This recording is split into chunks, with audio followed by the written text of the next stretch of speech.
Hölgyeim és uraim, jó napot kívánok! Köszönöm, hogy eljöttek erre a rendezvényre, amely a Fórum a Békéért civil mozgalomnak a rendezvénye. Mint tudják, a Fórum a Békéért mozgalomban civilek és nem civilek is részt vesznek, különböző ideológiai és politikai felfogású személyek és erők a közös ügyért, a békéért, azért, hogy Magyarországot ne sodorják háborúba saját szövetségesei. Tisztelettel és szeretettel üdvözlöm barátomat, Wilhelm Lanthadler urat.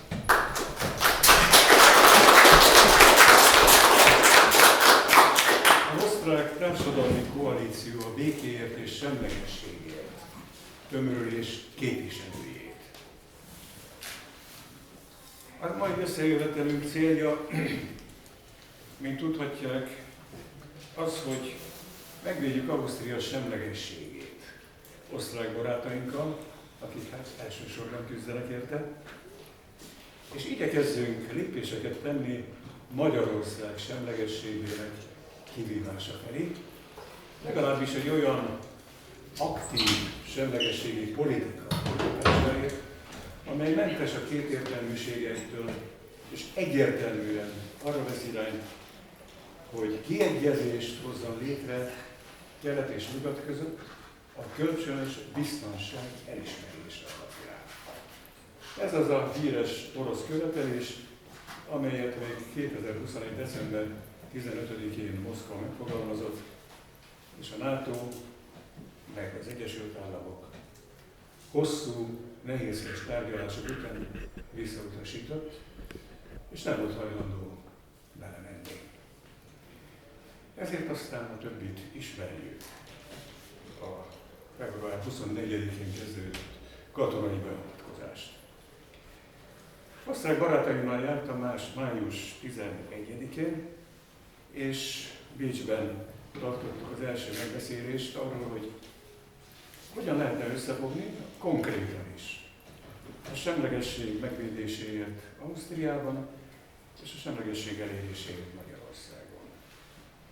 És elkezdtünk konkrét terveket szőni, amelyeknek a lényege az volt, a részemről legalábbis óvatosan, első lépésben ezt javasoltam, hogy kölcsönösen tájékoztassuk egymást, folytassunk civil diplomáciát.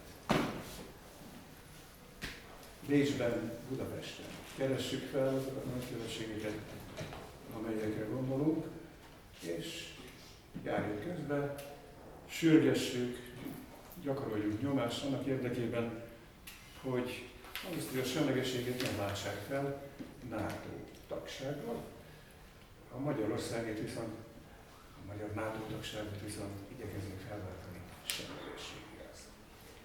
Nem könnyű egyik sem, mert a belső és külső erők összefogásával kétségbe vonják a törekvés jogosságát, különösen nálunk, ahol saját szövetségeseink szeretnék, hogyha Magyarország nem különutas politikát folytatna, és nem békepárti lenne, hanem elkötelezné magát egyértelműen Ukrajna mellett, Oroszország ellen. Szóval nyomást gyakorolnak Ausztriára, hogy feladja semlegességét, és álljon a háborúpárti oldalára. Ez az indoka a mai találkozónknak, és szeretnénk meghallgatni osztrák barátunkat, hogy mi az ő elképzelése és javaslata annak az együttműködésnek konkrét tartalommal töltésére, amely február 24-én kezdődött köztünk egy közös közleménynek a kiadásával, amely úgy szólt első mondatában, hogy magyar és osztrák politikai és társadalmi szervezetek összefogtak Ausztria semlegességének megvédéséért és Magyarország semlegességének eléréséért. Átadom a szót Wilhelm barátomnak, tartsa meg az előadását. Köszönöm Lisztes Vince úrnak, hogy tolmácsol, angolból magyarra, mert az előadás angolul hangzik el. És utána beszélgetés következik Az előadás tervezett időpontja 25-30 perc. Utána szabad követetlen beszélgetés lesz. Közéleti eseményről van szó, videó és hangfelvételek készíthetők és terjeszthetők, szabad, korrekt kommentálás elvárattatik. Kérem, hogy hallgassák tisztelettel az előadót, és utána szünet nélkül folytatjuk majd a beszélgetést. Please. Hello, good afternoon. I'm very happy to be here, and it's not only a formula, it's by my whole heart, because I believe that our struggle is of utmost historic importance. And when I saw the existence of the group for peace and neutrality, I felt really we need to work with them. And Endre came to us, to Vienna, to get to know us, and now I'm here, and this should develop a common struggle. This is the idea. Üdvözlök mindenkit, és jó napot mindenkinek! Tiszta szívemből mondom, hogy jó itt lenni, jó volt megismerni egy ilyen csoportot Magyarországon, és jó, hogy sikerült találkoznunk. The formula is peace and neutrality. And we can also say peace by neutrality, as a contribution, neutrality as a contribution to peace. Szóval a mi formulánk az béke és semlegesség, de ezt mondhatnánk, hogy béke semlegesség által. For the West, for the NATO narrative, Russia is the aggressor. You know all of this, no? For us, there's a very clear reason for this war. It's NATO expansion and NATO stranglehold of Russia. This is the real reason of the war. A nyugat egyértelműen kifejtette, hogy szerintük a háborút az orosz agresszió okozta, viszont számunkra nyilvánvaló az, hogy a háború okai az a NATO terjeszkedése és Oroszország NATO általi folytogatása. And neutrality is a guarantee to Russia to stay in peace and to not be aggressed by the West. This is why this concept of neutrality is a key, a solution for to establish peace. A semlegesség egy garancia Oroszországnak a békére, és pontosan ezért van az, hogy a semlegesség a kulcs a békéhez. It's clear that Austria and Hungary have a quite different history. We have a common history, but also a different history. Az is teljesen tiszta, hogy Magyarországnak és Ausztriának van egy közös története, de van egy nagyon különböző történelme is. For Austria, neutrality is really a kind of a heritage, a historic gift given to us by history, of biggest importance. Ausztriának a semlegesség egy történelmi ajándék, az egyik legfontosabb ajándéka, amit a történelem adott nekik. It's clear it's a result of the Second World War and of the defeat of Nazi Germany. This is the main reason for neutrality. A semlegességnek a fő indoka az a náci Németország veresége a második világháborúban. It was, we can say there was a resistance in Austria, but mainly it is a gift by Russia to Austria. And it created, in a certain sense, Austria is established, Austria as a nation, much more than Hungary, no? Because Austrian nationhood was not so clear. And only this neutrality established us as something which is not part of Germany, which was the main aggressor of the Second World War. Ugyan volt egy ellenállás Ausztriában, de mégis ez a semlegesség, amit Oroszország adott, ez meghatározta az osztrák államiságot, az osztrák nemzetiséget, ugyanis ez nem mindig volt tiszta, hogy Ausztria egy külön nemzetet alkot Németországtól. So you understand that its neutrality is constitutive for the very notion of Austrian nation. Tehát, ahogy értitek, ezáltal, hogy az Ausztria nemzetnek alapvető értéke a semlegesség. So this consists of against greater German nationalism. Tehát ebben benne van a nagyobb német, a nagy német nacionalizmussal szembeni ellenállás. Antifascism. Az antifasizmus. Peace with Russia. Béke Oroszországgal. And implicitly, this is also an element, we call it Kreiskianism, no? Of social state, social welfare state, social security, class compromise. És nem kimondottan a szociális államnak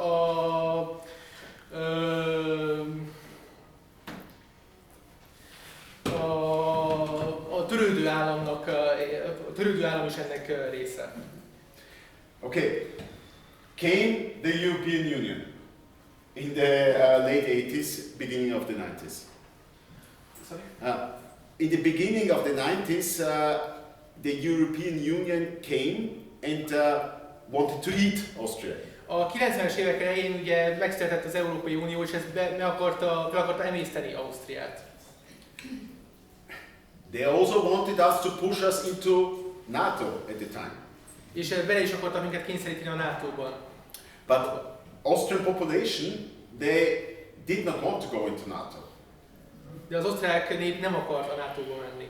With neutrality, in the first contract they signed, they made a kind of neutrality exclusion, that we maintain neutrality despite joining the European Union.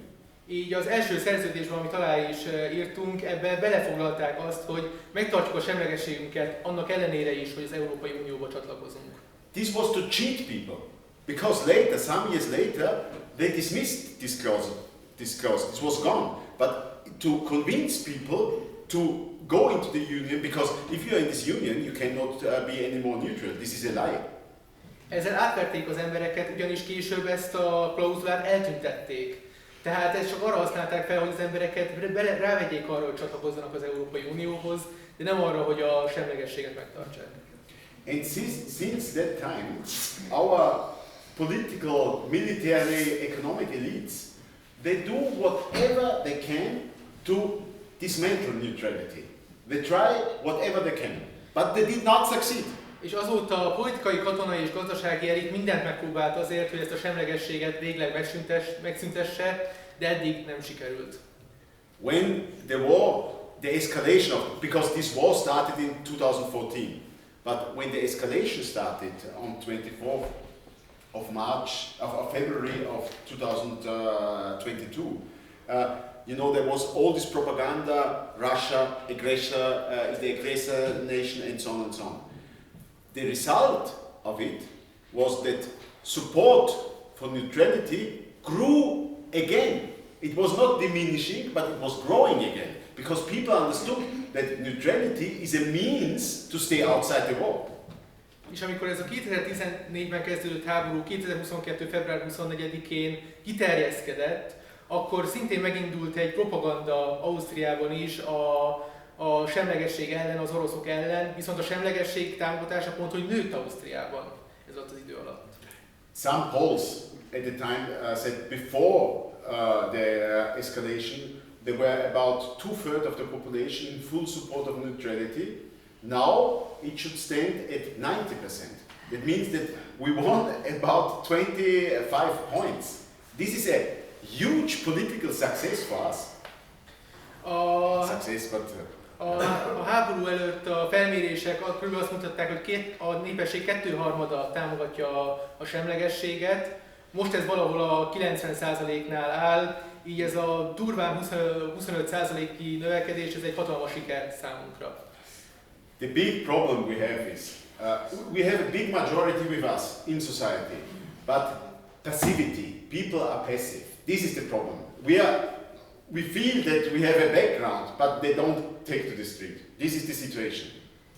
Tehát tudjuk, hogy van egy nagy támogatásunk, de hogy az emberek csendesek, az emberek nem vonulnak ki az utcára, és ez a nagy problémánk.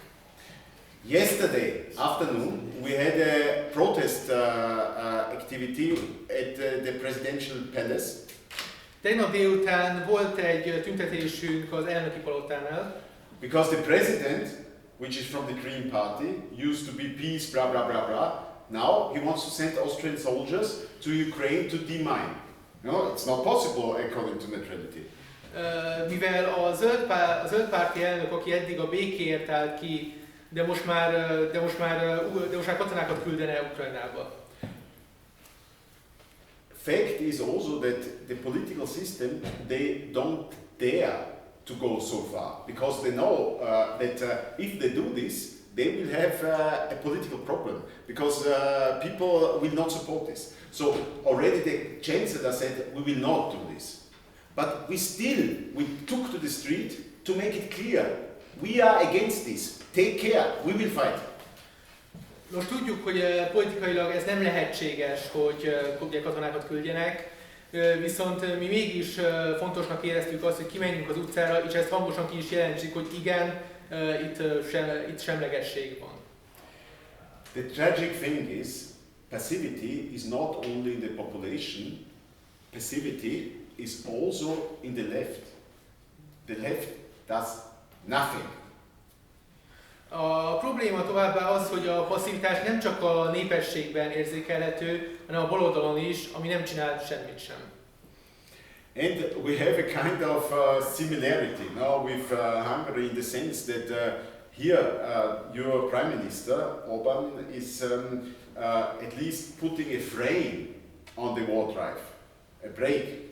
Not stop it, it's not possible, but at least in Austria we have a rightist party, the FPÖ it's called, they are also the only one in the parliamentary system which is defending neutrality.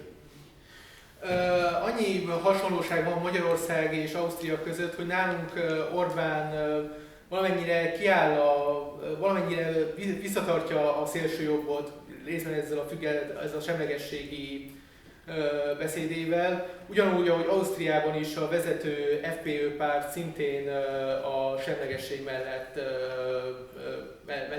szurláncsált. We can discuss how serious this opposition is, because they used to be in the government 2 times before, they accepted everything before they were for NATO, for the European Union, but still, they are the only opposition. This also counts. The only opposition to giving up neutrality.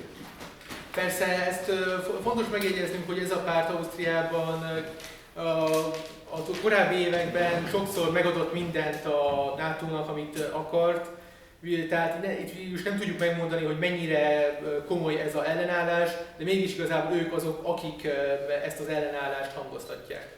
For this reason, we have, I called it before, ecumenical approach. It means that we invite everybody to go to the street. No? Who is for peace, who is for neutrality, should come to us in the street. Not in media or internet, blah blah. On the street. This is our place. No? Everybody, come to the street. This is our approach. Our coalition is going in this direction. Ezért a mi hozzáállásunk az, hogy mindenkinek, akinek ugye ez a érdeke, az menjen az utcára, ne csak az interneten legyen kint, hanem gyűjjön össze mindenki az utcán, aki ebben egyetért. And I want to repeat, I said it before, how important neutrality is for Austria, but I think the concept has a more general meaning as well. Korábban már említettem, hogy mennyire fontos Ausztriában a semlegesség elve, de ennek van egy általánosabb jelentése is. You might remember that in, I think it was the year 53, but maybe others know better than me, when the Soviet Union proposed that Germany, after the Second World War, should become a unified and neutral nation. I think this would have been a very good solution, but the West did not accept. Úgy hiszem 1953 volt az az év, amikor a szovjetek felajánlották azt, hogy Németország legyen egy egységes, semleges nemzet, ami szerintem jó ötlet lett volna, viszont a nyugat elutasította. But also Ukraine, as a neutral nation, would have simply avoided this war. A guarantee to Russia that Ukraine stays neutral, does not join NATO, does not carry nuclear arms by the US or ballistic missile systems, then this war would have not occurred. Very simple. Szintén egy semleges Ukrajna elkerülte volna ezt a háborút, hogyha Oroszországnak lett volna egy garanciája arra, hogy Ukrajna semleges marad, nem fog amerikai atomfegyvereket vagy amerikai balisztikus rakétákat a területén tartani, akkor most nem lenne ez a háború. In this sense, what is happening in Hungary is for us very important.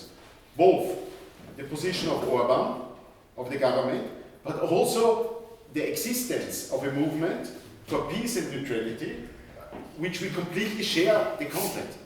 Szintén fontos Magyarország helyzete, egyrészt a Orbán kormány állásának szempontjából, másrészt ennek a mozgalomnak a szempontjából, hiszen van egy ilyen mozgalom, amely a semlegesség elvén osztozkodik velünk. And our proposal and also our hope is that we share, combine our forces and strive for common public action in order to give voice to this position in society. A mi javaslatunk és a mi reményünk az az, hogy mi egyesítjük az erőnket, és együtt fogunk a közszférában kiállni a béke ügyében. Közös akciók. And we know there's a contradiction. We have a big majority with us, but we are small groups. Okay, this is the situation. But the situation can change. Also in the near future, that some changes in the global situation, some changes in society will allow us to play a very important role in society. Ugye már van egy nagy többségünk, aki ugye a békét támogatják, de mi mint csoport elég kevesen vagyunk, viszont ez még változhat, és a jövőben még lehet olyan helyzet, amikor nagyobb hangunk és nagyobb erőnk lesz. Because there's a difference. If you look, for example, to Western Germany or to the United Kingdom or countries like this, you have a kind of majority for NATO. But in our societies, it's not. We have majority. This is the point. Also in Slovakia, also in the Czech Republic, the majority is against the NATO war drive. This is a very important factor. The main factor for us. Hogyha megnézzük Németország nyugati részében és Nagy-Britanniában nagyon erős a NATO pártiság, viszont a mi társadalmainkban, a szlovák vagy a cseh társadalomban is akár nagyon nagy ellenséges érzés van a NATO háborús rohamai iránt. This is why I hope that we will be able to establish also political contact, activist contact with our neighbors and articulate this in society. És reméljük, hogy politikai kapcsolatot teremthetünk a szomszédainkkal, és ezután ezt közölhetjük a társadalmainkkal is. And I will close with, I think for me, an important idea. Endre, when he was in Vienna, was explaining that this world order is doomed. It cannot continue forever. This American-led unipolar world is doomed. It will end. A Bécsben Endrével való beszélgetésünk során feljött az, hogy ez az amerikai világrend, ez nem tarthat örökké, ez véget fog érni. And okay, there will be many steps, many breaks to bring about this change, and we don't know the speed, the pace of it, when it will happen, how it will happen. But one thing is sure, that forces like us will have a role in this transformation from a unipolar world in a multipolar world. Nem tudjuk, hogy ez mennyi lépést fog tenni, nem tudjuk, hogy ez mennyi nehézségbe fog kerülni, és nem tudjuk, hogy mennyi ideig fog ezt tartani, de azból biztosak lehetünk, hogy olyan csoportoknak, mint nekünk, lesz szerepünk abban, hogy a világot átalakítsuk az egypólusú világból több pólusú világgá. So let us work together. Thanks a lot. Szóval dolgozzunk együtt, nagyon köszönöm.